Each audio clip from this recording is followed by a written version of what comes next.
Stop scrolling for a moment, because what you're about to hear might completely change how you look at the meat sitting in your fridge right now. Every single year in the United Kingdom, supermarkets sell more than £14 billion worth of meat. Chicken breasts, pork chops, beef burgers, sausages, mince, roasts. It's a massive industry that feeds millions of families every day. But here's the uncomfortable truth that most shoppers never stop to think about while pushing a trolley down a brightly lit supermarket aisle. A significant portion of that meat is not quite what the packaging leads you to believe. Behind the countryside imagery, the smiling farmers printed on labels, and the comforting phrases like British quality or farm assured, there's a very different story unfolding deep inside supply chains. Welfare violations, water-injected poultry, factory-farmed animals raised in crowded sheds, and meat processed in ways that quietly change what you're actually paying for. It's happening right now, today, in the fridges of stores that millions of people walk into every week without giving it a second thought. And if you enjoy videos that uncover what really goes on behind everyday products, take a second to subscribe right now, because stories like this are exactly what this channel is about. Digging deeper into the things most people assume are simple, but actually aren't. Let's start with one of the biggest examples of how marketing can shape perception more than reality. The frozen food giant Iceland Foods. There's a particular kind of confidence required to build an entire brand around frozen products and convince customers that frozen is just as good as fresh. Iceland has been doing that for decades. The company's identity is built around convenience, affordability, and the promise that you can fill your freezer without draining your bank account. For ready meals, frozen vegetables, or pizza, that argument often works perfectly fine. But when it comes to meat, especially chicken, things get a little more complicated the moment you actually read the packaging carefully. Start with the chicken breasts in Iceland's freezer cabinets. On the front of the package you usually see a large reassuring label saying 100% British chicken. That sounds great. It suggests a certain level of quality and transparency. But buried in the smaller text somewhere else on the label is another phrase that matters just as much: added water. In the meat industry, this practice is known as plumping. A brine solution made of water, salt, phosphates, and sometimes sugar is injected into the meat before freezing. Technically, nothing illegal is happening here. The ingredient list tells you the truth if you read closely enough. But the result is something many shoppers don't realize. Up to 15% of the weight of the chicken breast can be water. In other words, when you pay for that pack of chicken, a noticeable portion of what you're buying isn't chicken at all. It's tap water that's been injected into the meat before it reached the freezer aisle. That might not sound like a huge deal at first, but the effects show up the moment you start cooking. Anyone who has defrosted cheap frozen chicken knows the sight. You place the chicken in a tray to thaw, and after a few hours there's a pool of cloudy liquid sitting underneath it.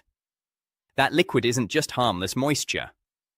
It's a mix of the added water and the natural juices that have leaked out as the freezing process ruptures the muscle fibers inside the meat. Ice crystals form inside those cells while the chicken is frozen, and when they melt, the cellular structure has already been damaged. The moisture that carried flavor inside the meat is now sitting in the bottom of your tray instead. But the story doesn't stop there. There's another issue that has quietly become common across much of the global chicken industry. It's a condition the food sector calls woody breast. The name might sound strange, but the description is surprisingly accurate. The meat develops an unusually firm, almost fibrous texture that feels tough when cooked. This happens because many broiler chickens used in large-scale farming are bred to grow incredibly fast. The muscles grow so quickly that the tissue structure can't keep up properly, leading to those hardened fibers. Technically, the meat is still safe to eat. Food safety regulators don't consider woody breast dangerous. But anyone who has cooked it can tell you that something feels off. The chicken doesn't absorb marinades well, it cooks unevenly, and the texture feels slightly rubbery compared to slower-grown poultry. In large frozen food supply chains, this type of meat often ends up exactly where you would expect it to. Inside bulk packs of frozen chicken breast sold at the lowest possible price. That's not unique to Iceland, but Iceland's entire business model revolves around frozen goods, which means their customers encounter this issue more often than shoppers in stores focused on fresh meat counters. The same pattern appears again when you look at Iceland's frozen beef products. Take their burger patties, for example. The word burger conjures up an image of simple ingredients. Ground beef, maybe a little seasoning, shaped into a patty. But many frozen supermarket burgers are closer to what food technologists call emulsified meat products. The ingredient list frequently includes rusk, onion powder, stabilizers, and binders designed to hold everything together after freezing and reheating. These burgers aren't necessarily dangerous or illegal, but they're a very different product from the simple grilled beef patty most people imagine when they hear the word burger. What makes this situation particularly frustrating for some critics is the way the marketing works. Iceland's advertising leans heavily on themes of family meals, nostalgia, and convenience. The message is always comforting. Frozen food is easy, affordable, and perfectly good for everyday cooking. But the physics of freezing meat can't be changed by a clever slogan or a smiling family in a television commercial. Ice crystals still damage muscle fibers. Added water still dilutes flavor. And heavily processed patties still behave differently in a frying pan than fresh ground beef. Many of Iceland's customers shop there because they are trying to stretch tight budgets. That's exactly the demographic the company targets. And there's nothing wrong with affordable food. But critics argue that selling heavily processed meat products through nostalgic branding while quietly adding water weight creates a situation where the cheapest option is not always the best value in the long run. Next on the list is a retailer that approaches the same market from a completely different angle, the supermarket giant Asda. Asda's brand identity has always been built around aggressive pricing. The famous rollback campaigns, the bright yellow discount labels, and the constant messaging that lower prices mean smarter shopping. At first glance, that strategy seemed simple and even helpful. Everyone likes paying less for groceries. But the question that rarely appears in those advertisements is a simple one. How can meat be sold that cheaply in the first place? Take chicken as an example again. In many Asda stores, you can find whole chickens or chicken portions sold at extremely low prices compared with independent butchers or premium supermarket ranges. When you trace those prices back through the supply chain, you start to see the compromises required to make them possible. One of the biggest factors is stocking density on poultry farms. Under current UK regulations, broiler chickens can legally be kept at densities of up to 42 kilograms of live bird weight per square meter. That might sound abstract, but imagine dozens of chickens occupying a floor space not much larger than a kitchen table. The birds spend their entire lives in that environment until slaughter. These conditions are legal and common across the industry, but they raise serious questions about animal welfare. When animals are raised at the maximum density allowed by law, the goal is efficiency. More birds in the same building means lower costs per kilogram of meat. But it also means less space for natural behavior, more competition for food and water, and a higher chance of stress-related health issues. Pork production raises similar concerns. Investigations by animal welfare organizations have occasionally captured footage from farms supplying large supermarket chains. In some cases, the images show pigs living in barren concrete pens, animals with docked tails, and limited enrichment inside the barns. Practices like tail docking are used to prevent pigs from biting each other's tails when they become stressed in crowded conditions.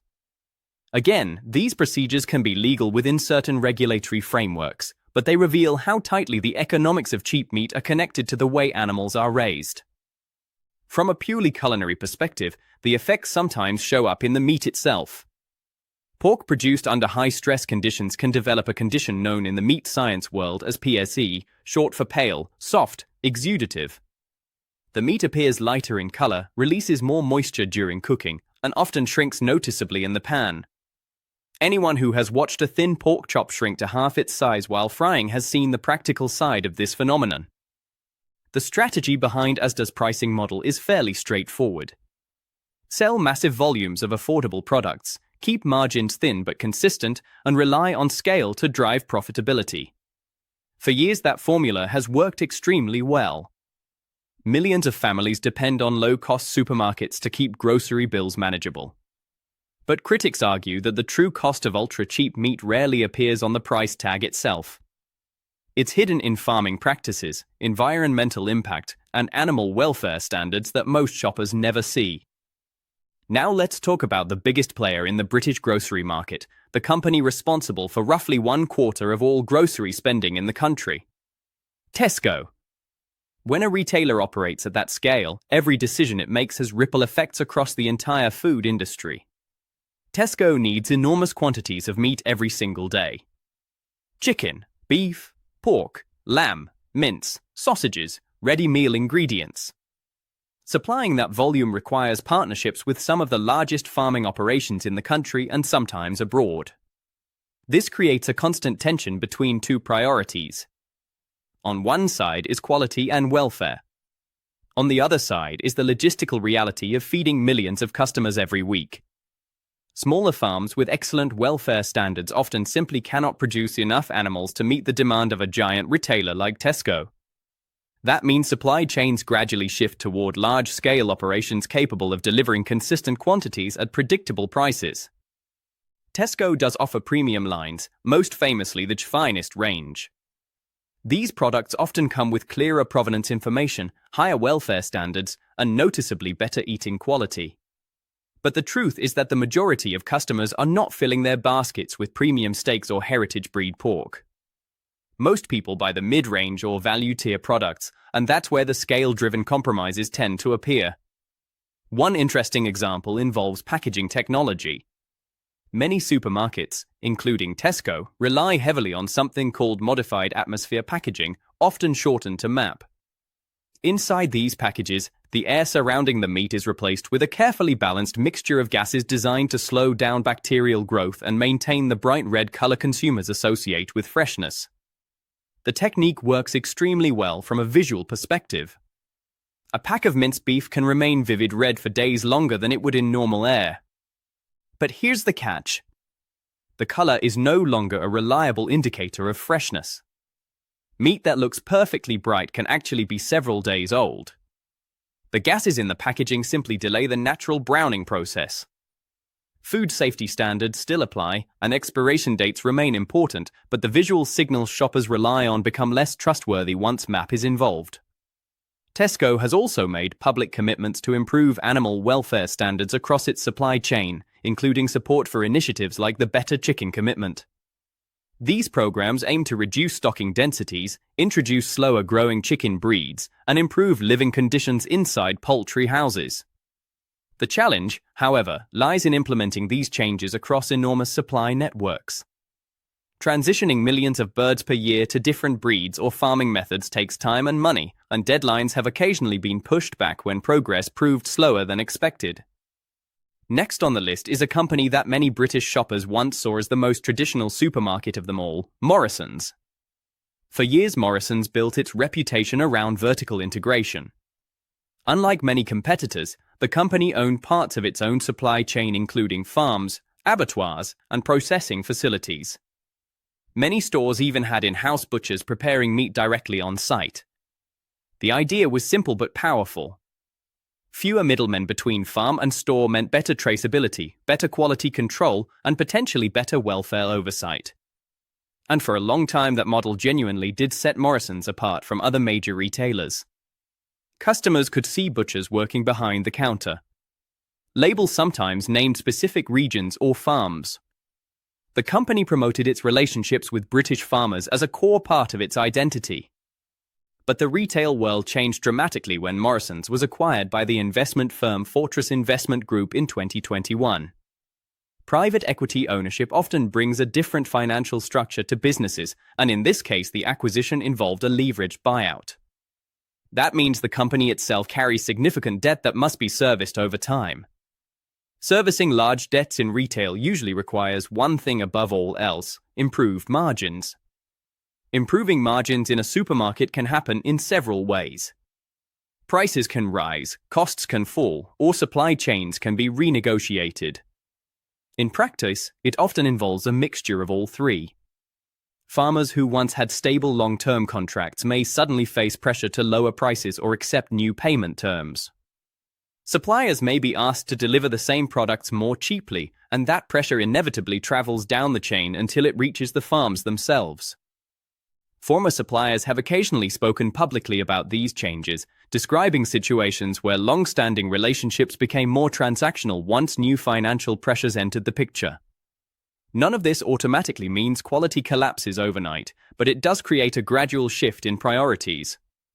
When every procurement decision is filtered through the lens of debt servicing and margin targets, paying extra for premium farming practices becomes harder to justify.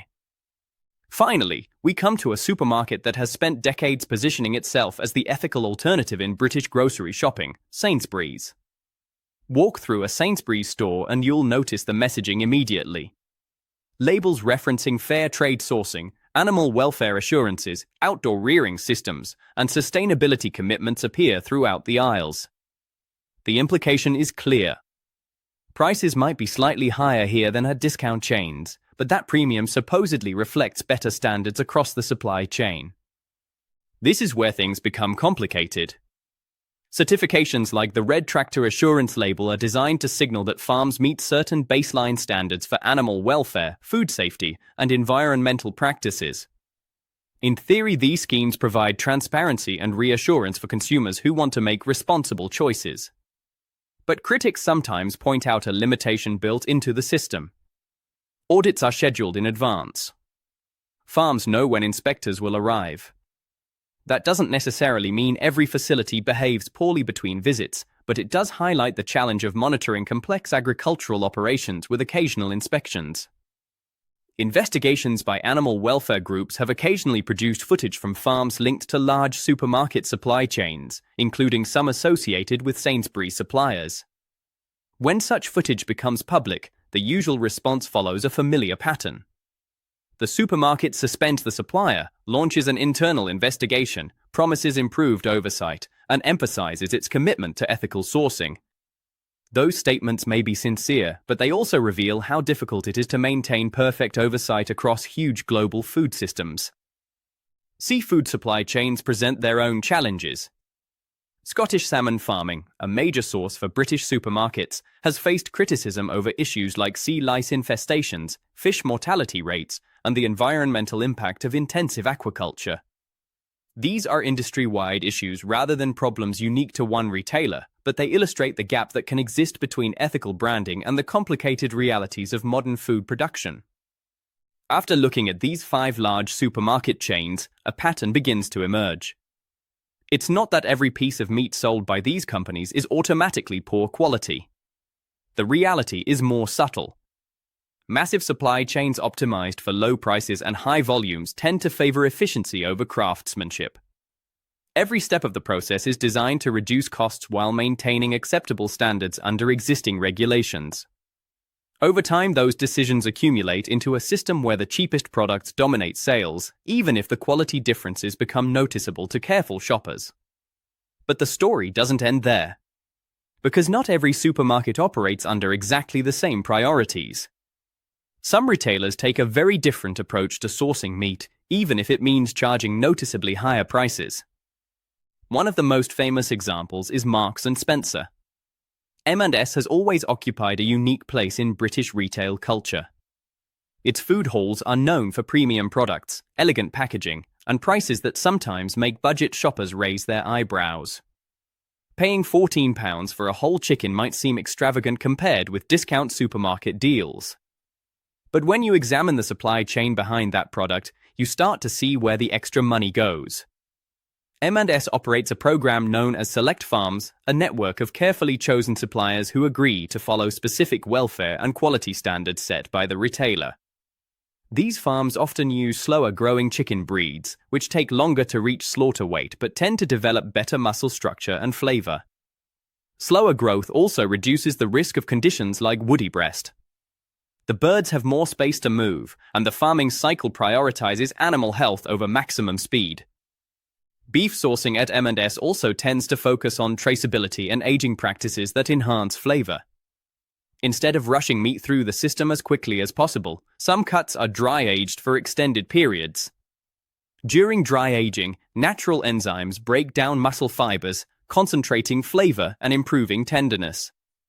It's a traditional method used by high-end butchers and steakhouses, but it requires time, careful temperature control, and inevitably higher costs. Pork sold by M&S often comes from outdoor bred farms where pigs spend significant portions of their lives outside rather than confined entirely indoors. These systems require more land and labor but allow animals to express natural behaviors like rooting and exploring. The resulting meat tends to have firmer fat and a richer flavor profile. All of these practices add cost to the final product. Slower growing animals eat more feed over longer lifetimes. Outdoor systems require more space. Detailed traceability systems require administrative infrastructure. The result is meat that costs more at the checkout but often delivers noticeably different results in the kitchen. Another interesting example comes from the German discount chain Aldi. Aldi stores are famously minimalist. Limited product ranges, simple shelving, fast checkout processes, and customers packing their own groceries at lightning speed. The entire business model revolves around efficiency and cost control. Yet when analysts compare meat quality across British supermarkets, Aldi often performs surprisingly well for its price category. One reason is the company's sourcing strategy. Aldi works with a relatively small number of long-term suppliers rather than constantly renegotiating contracts with dozens of farms. These relationships create stability for farmers who know they will have a consistent buyer for their products. Stable contracts allow farmers to invest in better facilities and plan production cycles more confidently. Aldi's fresh chicken range, for example, generally avoids the water injection practices common in some frozen products elsewhere. The meat is sold fresh, with straightforward ingredient lists and minimal processing. While the store still operates within mainstream industry standards like Red Tractor certification, the combination of efficient retail operations and focused supply chains often results in meat that offers strong value for money. The lesson from all of this isn't that one supermarket is perfect and another is completely terrible. Food systems at this scale are incredibly complex. Millions of animals are raised, processed, transported, and sold every week. Mistakes happen, standards vary, and economic pressures shape decisions in ways most shoppers never see. But understanding these patterns helps explain why two pieces of meat that look almost identical in a supermarket fridge can taste completely different once they reach your dinner table. One may come from a slower-grown animal raised under higher welfare standards, processed carefully, and sold with detailed traceability. The other might come from a high-volume industrial system optimized primarily for price and efficiency. For consumers, the most powerful tool isn't outrage. It's awareness. Reading labels, understanding basic farming terms, and recognizing the difference between marketing language and verified standards can make a huge difference. Words like British, farm assured, and outdoor bred all have specific definitions, but they don't always mean what shoppers assume at first glance. Nobody is suggesting that every household suddenly start buying premium meat from expensive retailers every week. Budgets matter, and affordable food is essential for millions of families. But knowing which supermarkets consistently invest in higher standards and which ones rely heavily on volume-driven supply chains allows people to make more informed choices when they can. Because the meat in those supermarket fridges might all be wrapped in similar plastic trays and printed labels, but the stories behind those products are anything but identical. And once you understand